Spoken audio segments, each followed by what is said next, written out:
Hey Zingers, welcome back. Another video today. I'm going to be your host, Ryan, and I'm here with Big Beat. And boy, I am excited today. We just released a new version of our screener, and today we are going to cover what's new, how it can help you, and then give you some examples that may match your trading style. So Steve, are you as excited as I am? I know the holidays are coming, but you're excited? I'm absolutely excited, Ryan. We have been working on the upgrades to Screener. I know a lot of our clients have been asking for certain things within Screener, and we put our developers to work and task, and they came up with it, and we've got these things in place now. So pretty excited to show what we've come up with. All right, awesome. Well, let's dive right in because I really do think that we made quite the improvement here, and I really think it's going to help our users. And they might not necessarily be obvious from the start. So let's dive in. Let's show them how to use this, and let's get it rolling here. So I'm going to go ahead and share my screen for Pro here. Pull up a screener then to show them the screener. Boom, we got the screener on here. Right. Now, Ryan, there are three types of traders that we deal with every day, and those are day traders, and those are, shorter term, more like a swing trader, and then there are long-term traders. Those are the investors that we are out there for. And this screener now encompasses all three of those types of traders, and we're going to show you today how to use them all three different ways. All right, awesome. And so just looking here, as I'm looking at this, it looks kind of the same. Right. So where do the new features lie? Well, we wanted to make sure that we didn't clutter up the program. A lot of other companies out there have a screener themselves, and it's very cluttered. We made it very simple, Ryan. It's actually embedded into the system itself. So when you're looking and you're trying to screen down things, all you got to do is click inside the boxes, and they'll easily show you the presets that we've already put in there for you, actually. Right. If you wanted to narrow down the price, if you click in the price box, well, it used to be where you put a 0 and a whatever the numbers you want to put in there. Now you can do that still, but now we have it preset. So now you can ask for stocks that are anything bigger than 1 to 10 or 10 to 20 or however you want to do it now. It's already preset for you. And so just scrolling through this list, that's great. I see both of those. I see they have obviously over and under presets as well as range presets, but they also have a custom button. So the user can still enter in their custom values like they may have done before. So looks like we covered all the bases here. That's just for price. Are they different for the other ones too, or are they all like this? Just about every single one of them now has presets for them. And I know there are a lot of people that are looking at like RSI, which is a relative strength index for the day. They may want to look at if it's overbought or over, maybe it's not quite overbought yet. It's actually in there for you. You don't have to go testing it yourselves. They're actually already in there. You can find if they're oversold stocks. You can find out if they're overbought. So that's, you know what, that takes all the guesswork out of it. That's what I love about the new screener updates. Yeah, and while you were talking about that, I was just kind of demonstrating some of these other fields. Looks like they really thought of everything here. It looks like we got an IPO date here as well, with presets in it, as well as the custom functions. So this is super exciting, Steve. How about some examples? Do you have some examples that you want to go over? Absolutely. So let's start out with a day trader. I know the hot one lately is how to find low float stocks. So let's show them day trading, and let's show them how to find low float stocks. So within Screener, we already have float and float percent. And what you'll find from there is there are two different boxes. We can find out the actual percentage of float, or we can actually, if you're looking for stocks that have a certain number of shares. A lot of times people are looking for stock that have under 1 million shares in float. So Ron, if you want to show them how to find that, under 1 million, there it is. That's how fast system is. And if you notice, Ryan, that this thing is dynamic, and with one touch of the button, one click, you found 49 stocks that are low float, less than 1 million shares. Yeah, and actually I remember demonstrating something similar to this in the past where I actually had to enter in the range. That is gone now. Unless I want a custom range, I can just simply select it. It's even less work than it was in the past. So awesome. So what else did you want to do here besides just the float, Steve? Now, you know that, Ryan, if you take that away, we can also, I know a lot of people are playing by sectors as well out there. As you know, I make calls all the time about what sector's hot. Ryan, if you show them the sector box, you'll now be able to narrow it down by a sector. So if I have a sector call, you can just click in that, type in the sector that I'm calling lately, and you can see all the stocks. So you don't have to just go searching for it or creating a watch list. They're going to be all there for you. So let's just say, for example, real estate's going to be hot next. It's not, as you know, the real estate wasn't hot today. But if we click on the real estate one, all of the real estate stocks will come up immediately. It's crazy, Ryan. I love this. Dynamically, there are now 431 results of real estate stocks. Isn't that crazy? That is crazy. That is crazy. I mean, and it's just a few. Like I said, it's just a few clicks, and you can see here. Obviously, it's telling you if the stock is up or down on the day, with the symbol being green or red. You can obviously add the same columns that you want, so you can make this present the information any way that you want. And this is really awesome. This is now, really for a short-term trader, for a day trader, they may want to find. So we're going to use the real estate as the sector. Let's just look for one that has a high volume today. All right, so we can just go down and find the volume field here. Pardon me while I look for it. Right here? Yep. All right, and what kind of volume numbers were you looking for here? Find something that's got over, let's see, how about over 750,000 shares being traded already on a day. Now, this is close to Thanksgiving, so look at that. Suckers are hot. We already found stocks that are hot. Now, I just want to reiterate, that's 2 clicks. I did the sector, like you mentioned, and then I clicked on the volume, and now I have 17 stocks here. Make one more click, Ryan, and get the highest change percent on the day. And now we can sort these results once they're here. Beautiful. 3 clicks, Ryan. We found stock for us to play with on a day that real estate, I'm not even hot, found a sector and still was able to find stocks out there to buy. Isn't that crazy? That is crazy. That is crazy. So, and we can do this with more than one trading style, you're telling me? Absolutely. I'll tell you another thing. If you're a day trader, is percent gap, Ryan. If we take away the real estate sector and take away the volume, let's go look for stocks that had a pop in the morning or during the day. What kind of a gap did they create? So here's your percent gap tool. This is normally when I've used the percent gap tool in the past, I used to type in greater than 5%. That's a preset now. So I'm going to go ahead and select that. Yep. What else did you want me to do? Oh, that's good. We noticed that now we did it one click. You were able to find stocks that gapped more than 5%, Ryan. You were able to do it one click. Isn't that crazy? That is crazy. That's really amazing. And you're right. It really takes the guesswork out of using this. You can kind of just play around with some of the presets that are in there. And then again, if you do need to more finely tune that, you can use the custom field for that. So this is really cool. This is really cool. We found one this morning, CCXI. We had the good news on that one. The company, it's a chemo company, and it jumped more than 5% in the morning. It's right there on top. We already have it sorted by percent jump. Crazy, crazy, crazy. Loving what's going on here on Screener.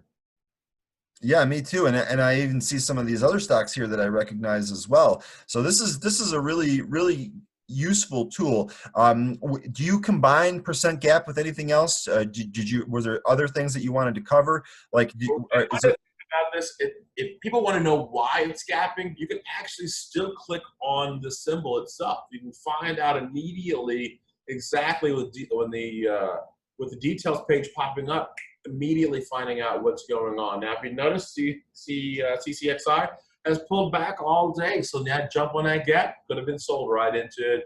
Probably would have made some money on the short side on that one. Amazing. And yeah, and this why is it moving tool, this is also really, really helpful because again, this is you being a biotech guy. I mean, you probably knew all about this. This is not my forte.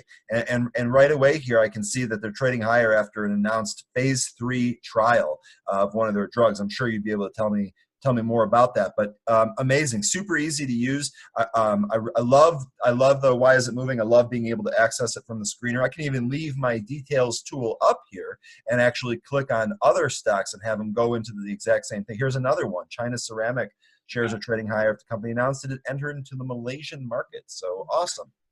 All right. So you create these different types of screens that you're looking for different types of things like low float or whatever. The reason I'm saying bring up the details page is if you create something, you can actually show them how to add to a watch list. So you can create your own screen and then put it into a watch list based on that screen. And so that's a really good point, Steve, because you can actually add individual stocks that you see from the watch list. But the other thing that's unique to Screener for the time being is the export data to a CSV file. And I know that we've talked in the past about, you can essentially import anyone else's watch list as long as they have their watch list in CSV file. So here we go. The Screener is going to allow you to immediately create one of those files out of the results. So also really helpful in terms of creating a watch list. You can just add an individual stock, or you can take the entire batch of results and turn that into a watch list and then share it with others. So super cool power right there. All right, Ryan, how about we create one then? How about we create one from a dividend stock with maybe say something that has a high margin rates. So Okay. they're making good profit and they're paying out money, dividends for a long-term investor maybe looking for that. Very simple. Let's do that then. All right, so I've got dividend yield here. Let's start with dividend yield. What kind of numbers are you looking for here? A good dividend yield will be something that's over 5%. Okay. And I want to make sure that that company is growing, but I also want to make sure that it's not too crazy out there and it's growing but not out of the norm. So let's pull up a PEG ratio. Now, if you know here, PEG ratio, anything right around 1 is very good. So if we want to, let's go under 2 then. Okay. And let's look in a certain sector. We all know the banks make money, so let's go to the banking sector. And banking sector would, of course, be financial services in this list. Okay. All right. There they are. How fast was that? Lloyd's Bank pops up first. So 3 clicks, and we've narrowed our results down to 7 stocks, and we've deduced that these stocks are paying a nice dividend and have a healthy PEG ratio, so their growth is healthy as well. Is that correct? I don't know what the paying are because we didn't add the columns in now. So if you show them how to add the columns in. All right, so I'm going to go ahead and click on columns, and because I know what we're already looking for, I can actually use the search field at the top. So I'm going to go ahead and just start typing in PEG. Select PEG ratio. Now that's been added to my results list here, which I can, of course, manipulate any way that I see fit. And then I can sort by. So I can sort by the highest PEG ratio to the lowest PEG ratio and vice versa. And I can do that with any of the columns on here. Steve, did you want me to add any other columns to this result? Add dividend yields. There we go. Good call. And again, because I know what I'm looking for, I can actually use the convenient search field in order to do that. So let's go ahead and add dividend yield. I've made my results a little bit, so here we go. We're going to put that right next to the value. All right, let's sort by dividend yield. There we go. Highest dividend yield, Banco Santander. Yeah, Banco Santander is a Latin bank, so now that's probably a bank that most people don't even know about. The ticker there's SAN. We found that in very few clicks, and by adding a few columns, we found things out there that we didn't even know existed. Yep, and again, you can use the export tool to export it to a CSV, and then copy those tickers right into a watch list, and you can build watch lists right off your Screener results. So really awesome, flexible functionality here. Now, Ryan, we also added within to Screener, we added industries. So you don't have to go just into sector. You can go a little bit deeper in finding within a industry. Did you want me to do that for this particular one? Yeah, let's look at industry here. I'll let you pick the industry out. All right. Well, you know that I'm definitely a technology guy, so that would be my go-to. But I do that all the time, so I kind of want to pick something else here, a little bit different. So let's go ahead and do. I think I saw. Let me try using the search. Perfect. Auto parts. I used to love building up cars. So let's go ahead and do that. And I'm going to remove the financial services sector so that we can actually search by industry. Forgot to do that first. Of course, I picked the industry with no results. Well, you probably have because of a less than 2 PEG ratio. There are companies out there with auto parts that do pay a dividend, probably not as high as 5%, but they're out there. But so there we go. So I actually just removed the PEG ratio, and right away you can find Superior Industries International. Definitely came up there. If we remove the dividend yield, then we can obviously have all the 46 matches that are in there, and I recognize a lot more of these tickers as well. So now if you have just an industry, now you don't have to like narrow them down. If you just found an industry that you like, you could just copy that out, create a CSV file, and now you've got a watch list. So I always tell people you should always trade what you know. If you're in the auto parts industry, you should be trading auto parts, obviously, because you know it better than I do, right? And now you've got your own watch list. So Ryan, if you don't mind, show them how the CSV file download works. Absolutely. So now that we have this auto parts here, go ahead. I'm going to click on that button that I've referenced several times here. What it's going to do is it's actually just going to download right into the bottom of the browser here. You'll see the file here. And then all you have to do is actually open that file. And again, because it's CSV, it's not Excel format. It's any spreadsheet format. So you can open that with, LibreOffice, OpenOffice, or any of those. Then you just want to copy the tickers using Control-C, just your standard copy function. All right, and then we're going to go ahead and actually create a watch list. So I'm going to get rid of this details tool. I'm going to open up the watch list tool, and this is actually really good because I don't have any watch list for auto parts. So what I'm going to do is I'm going to click the plus button to create a new watch list. Call this exactly what we talked about, auto parts. Got to spell it right, make it look all nice. Create watch list, and then do the exact same thing. Put my cursor in the search field at the top, Control V for paste. You'll see all of the different tickers highlighted in blue, letting you know that those tickers are ready for import. And then when you press enter, it will go ahead and add those tickers to the watch list. Now, right there, you saw how fast that was. That loaded in 46 tickers in what felt like a second or even less than that. So depending on how many tickers you're loading in, definitely give it some time, but we've made a whole bunch of improvements to try to speed this up and make it go as fast as possible. Right. And the idea behind this is that if you find on TV, CNBC or Bloomberg telling you that today's hot sector is, or technology is this, or whatever, immediately you can get all their stocks and immediately sort, add to watches, and create it in less than a minute. Yeah. Amazing. And it really just, it puts the power back in your hands. So you don't actually have to wait to see what you hear on TV. You can, if they give you an idea, you can create your own data to look at. You can follow it in whatever ways that's important to you, and you can do what's comfortable for you. So this is really okay. So you found the auto parts sector. You found a high dividend yielder there. But maybe I want a dividend yield. Maybe I want to play with the PEG ratio. Maybe I want to see a stock that's maybe not quite, it's undervalued a little bit. So if you sort it by PEG ratio, right, and one more time, and there you go. It's undervalued. The Cineco, TEN. So now you know that that company is not only got a good PE ratio, but it is also growing as well. So you may have a long-term stock there. Yeah, and you know what else is really good? As we were doing that, I just want to show you that some of the stocks here don't have a PEG ratio, meaning that we actually don't have data for that. But when you sort, the screener is smart enough to know what you're trying to do, and it will put the stocks that have the value, it will put those at the top. So whether I'm sorting ascending or descending, the stocks that have the values will be at the top, and the stocks that don't have the values will still be in your list, but they won't mess up the sort that you're trying to do. So another little power tip right there. And one of the things that I've been calling, Ryan, lately is the retail sector, right? So what if we pulled up the sector of retail and found out what was hot today? What's hot in the retail world? Now, I've been saying a few companies like Best Buy, big box retailers, but let's see if my thesis has been right so far, Ryan. How about we'll test it today?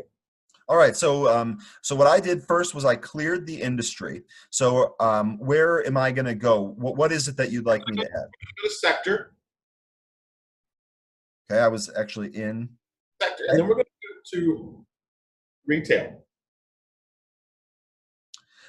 It's retail is not actually listed here as the sector. So consumer cyclicals. I was going to say it would be consumer cyclical, but you bring up a really good point here, because once you put consumer cyclical in here, now this is something that you had mentioned before, you can actually go down by the industry, right? Yes. So now what we can do, and let me get back up to the search here. If I start typing in retail, well, look at this. You can already see that there are different types of retailers in here: apparel and home improvement, specialty, REIT. I knew that was one of your calls not long ago. You had discussed REIT, so you can do all of that stuff in here. Was there a particular retailer you wanted me to add? Yes. So about 2 weeks ago, the CEO of Target said that the big winner they think for this holiday season is apparel. They have been seeing big bright spots in the apparel industry. So what we want to look at is apparel. All right.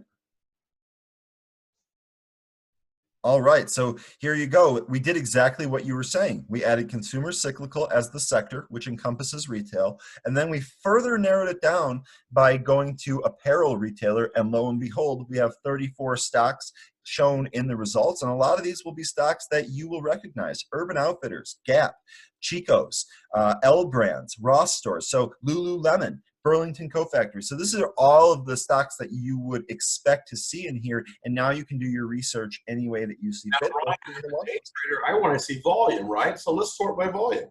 There we go. Great idea. We'll just go ahead and click on the volume heading at the top. It will sort in descending, and it shows you that Abercrombie & Fitch, ticker ANF, has the highest volume on the day here. Yep. All right. Well, this is great. These are huge improvements. Definitely huge quality of life improvements that make the screener easier to use and make it more tailorable to whatever trading style it is that you're trying to use. So if you have any suggestions or comments, as always, please reach out. I'm available all day by chat, phone, and email. Steve is available throughout the course of the day. We definitely want to help you. We definitely want to keep improving our offerings, so please let us hear from you. And until next time, Zingers, happy trading.